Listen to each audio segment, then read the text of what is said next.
I legit believe that Baldur's Gate 3 will be the best RPG of all time. And of course it's subjective, because your favorite game could very well be something else. And since RPG means role-playing game, I think no other game lets you roleplay as deep as Baldur's Gate 3. Besides talking about how great this game will be, I also want to highlight how Larian Studios got here, where they are now. Oh, and by the way, I'm still doing a giveaway for 2 full copies of the game, one on YouTube and one on Twitter. And all you have to do is be subscribed, like the video and let me know in this video why you want to win this game. I'll leave a link to the giveaway video and the Twitter giveaway in the description and pinned comment. So first off, why is Baldur's Gate 3 so good? And oh man, this is gonna be so hard to explain because there are so many reasons why it's so good. So I'm just going to try. But Joel Strive Haste asks Sven Vinke, the director and CEO of Larian Studios, why he thinks Baldur's Gate 3 could live up to the legacy of Baldur's Gate 1 and 2. And well, I'm just going to let Sven answer that himself. Baldur's Gate was in '98, if I'm not mistaken.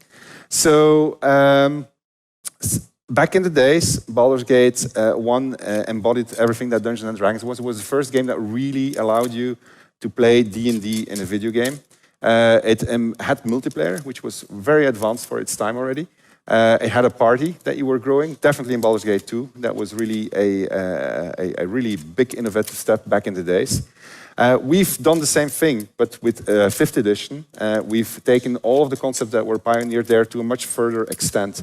The relationship building that you're going to be doing inside of the game, the party that you're going to gather, that has, you will find out when you're going to play, that has lots and lots more than what was possible back in the days, both in the fact that it's being told to you in a cinematic way, but not in just a linear cinematic way, but actually in a fully dynamic cinematic way that depends and reacts to all of the choices that you've made, all of the decisions that you've been making. And so that is, for me, was one of the core things that we wanted to put in a game that was about gather your party, which is what the catchphrase was of the original Baldur's Gate. The second thing is this game follows the structure of the original game. You start your adventure elsewhere, there's a big strong call to action, and that takes you to the city. So we are basically following that same journey. You're going to have a strong call to action, which in this case is, I'm about to become a monster, and if I embrace that becoming a monster, I'm going to be a very powerful monster. I was, back in the days, you were a Baal spawn, and that was the same thing. I have this Lord of Murder that is guiding me, so I need to deal with that. What am I going to do with this? You could turn into the Slayer or not, and these were things that you were going to be interacting with. So there is that aspect. Back in the days, Baldur's Gate 1 was at the peak of what was possible visually. It was a beautiful world. It had a lot of adventure, lots of exploration to be had. You've been trying it out today. I don't know what your thoughts were, but the BG3 offers you the same things. It gives you plenty of adventure. It gives you plenty of opportunities, but it does more. What was not possible in the days were all of the systemic interactions that we put in there. In that sense, it goes further than what you had, and it should, because it has to innovate. BG1 was an incredible, innovative game. BG2 was an even more innovative game. I think BG3 is at the peak of what's possible in traditional and actual modern RPGs also. It brings you a game that marries systemics in which you're really, really free. It marries everything that's about exploration, adventuring, everything that's been done in the genre, it's all present in there. It marries storytelling in a narrative manner that reacts to the system, to the choices that it makes. It's a game that respects your identity in ways you cannot even imagine when you start playing, that you realize as you're going through it. And you can do it on your own or with a friend and multiplayer. And so all those things together, I think, puts BG3 at the forefront of RPGs, just like its predecessor back in the days. So, and maybe, and most importantly, when it comes to BG3, I think it's a game that is incredible, a lot of fun, just like the original games were. And it's going to give you a lot of replay value, and you're going to keep on replaying, you're going to keep on finding new things, and those things they're very hard to find in this type of game. And so those, for me, make it a worthy successor. So it modernizes Dungeons & Dragons in a video game, puts it back at the forefront of where it belongs to be, allows you to play it in any way you want, be anybody that you want, and then actually get rewarded by true AAA cinematic storytelling at a scale that I don't think has actually been done.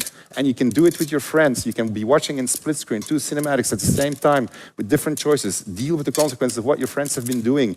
It's just really, really cool. Anyway, that was... Thank you. Sven also said they legit have a hard time to market the game, because it really is an experience that you have to, well, experience yourself. Those who played early access already seen a glimmer of what is possible, how much focus there is on choices and permutations, but it takes effort to realize it. It takes several playthroughs of the same scenario where you can see like, hey, when I did A, it ended up being way different than when I did B.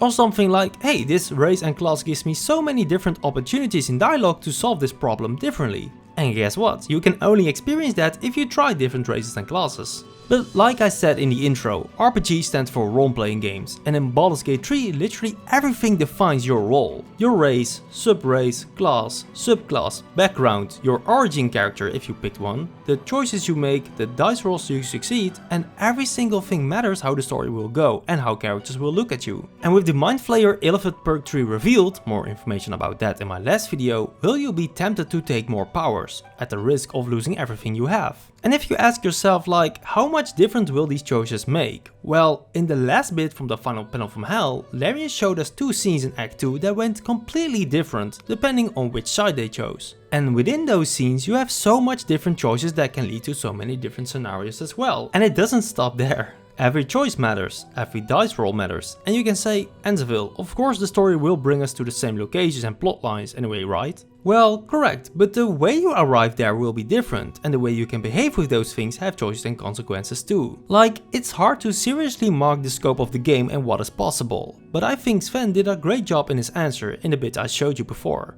But just know that's only a glimmer of what is possible, because a playthrough can last up for 80 hours if you just focus on completing it. But if you want to explore every nook and cranny of what is possible, your playthrough will last you over 200 hours. And now I'm only talking about the narrative, choices and permutations here. But I mean, of course the gameplay is also very great, but that's easier to just look up on the internet and see if it appeals to you. But do remember, this game has 46 different subclasses and 31 different subraces you can choose from, with every class having their own unique animations, sound effects and of course different permutations. So it could very well be, if you don't like a mountain dwarf champion fighter, you can enjoy a drow half-elf fiend warlock. So, all things considered, you may be very well impressed if you played once through this game, let's say like the dwarf fighter, and you played through it like a hero character. But I do think you'll be much more impressed if you find out what is possible if you went with the drow warlock as an evil character and the Dark Urge origin story and discover the entire different narration and like half of your playthrough was completely different. I think many great RPGs do have some replay value, and if one game will have it too, it will be this one. And well, you may think I'm just a big fanboy of this game, but I don't just love a game blindly. I am a fanboy of this game for these exact reason I just mentioned, and that is just the surface. As Larian really did an outstanding job here, and while I look forward to other games and other RPGs as well, I think this will be the best RPG ever made, considering what it really means to be a role-playing game and knowing what is possible within this game. But Larian didn't just got here out of nowhere, or simply just made this game. You may have well seen a video of Asmongold, Legendary Drops, or Wolfheart about this so-called Baldur's Gate 3 drama. And apparently Baldur's Gate 3 is too good, and it shouldn't set a standard for RPGs going forward. And I mean, of course it kinda makes sense somewhere, because not many studios can set the same standard even if they wanted to. But you don't even need a game big as Baldur's Gate 3 to make as great of a success. It's about the vision they had for this game, but more on that later. But the drama is saying that Larian Studios basically got all the tools they need to make this game. And that is simply not true. Larian Studios didn't just stumble upon a success with this game. They didn't get funded by investors and company holders saying, yo, here's $80 million, go make this game. Larian got here all by hard work and by having a vision. One of a man called Sven Vinke. So let's go back a little, back to the times of Divinity. So Larian Studios created Divinity series as their original IP, and the first game started all the way back in 2002. But it was not until 2014 where they had their big first success, with Divinity Original Sin. Larian had something great on their hands, a great RPG, but apparently not good enough. Sven Vinke saw an opportunity here. They needed more funding but didn't want to be published by another company. They've done that for so long and too many games strayed away from his vision and what a great RPG will look like. So Larian started a Kickstarter. And as you know, this succeeded, which led to its success and ultimately its sequel Divinity Original Sin 2 that was also funded by a Kickstarter. But this was a huge risk, and an interviewer asked Sven, what if you didn't reach your goal? Sven was willing to sell everything he had to make money to make this game succeed, because he believed in his vision. And well, his vision became true, and the Divinity Original Sin series became a huge success. And after Original Sin 1, Sven already proposed to Wizards of the Coast to make Baldur's Gate 3. Sven even called himself arrogant and literally said to Wizards, "We are the studio to do this." And at first it didn't work out, and then they made Original Sin 2. But later, Wizards of the Coast came back to him, and after a lot of negotiating, it became a deal. Larian Studios was able to make Baldur's Gate 3. And at first, Larian didn't just happen to have all the tools for Baldur's Gate 3. If you compare it to Divinity Original Sin 2, it's a huge, massive step forward. And yes, of course they had the success of the Divinity series behind their backs, which led to the opportunity to create such a massive game. But the point isn't the size of the game, it's the vision they have. Baldur's Gate 3 was going to be this massive cinematic CRPG where choices and permutations are central, and they were going to implement a lot of player feedback and not be a greedy company that's going to do microtransactions and whatnot. Sven Vinke and the whole team of Larian Studios had a vision, and that was to create a game that didn't settle for anything less they wanted it to be. And Larian still is technically an indie studio. They are independent and publish their games themselves, at least always on the PC. This gives them creative freedom and allows doing what they want without a strict timeline. And they chose to do this, to create this massive banger of a RPG. And if they didn't have enough people, they would hire more. And if they created a narrative the players didn't like, they completely rewrote it. And that did happen in the early days of early access, because the narrative at first was in past tense. Larian Studios shows effort and passion. Now, let's not act like this is the first big RPG that's kinda done this. I mean, it is at this scope, but it doesn't have to be this big. I very well believe Dragon Age Origins was the same then as Baldur's Gate 3 is now. I have very similar feelings playing through these games, and it doesn't mean the game has to be as big as Baldur's Gate 3 or have as much permutations, because Dragon Age Origins only had 3 races, but still made them very unique from another. And they only had 3 classes as well, Warrior, Rogue and Mage. And of course they have different subclasses and subraces, but you get my point. The origin stories made them feel very unique, and it's the effort that counts, it's the vision that counts. So to those people in the game industry saying Baldur's Gate 3 is an anomaly and that people can set unrealistic expectations because of it, that's just not true. For indie games, look at how massive of a success Undertale was. That wasn't made by a big studio and a big budget, but just an RPG made by one guy, Toby Fox. And it was good because it was good. Simple as that. And for bigger games, it didn't mean when Skyrim came out everyone expected to have a world as big and dense as Skyrim's. No.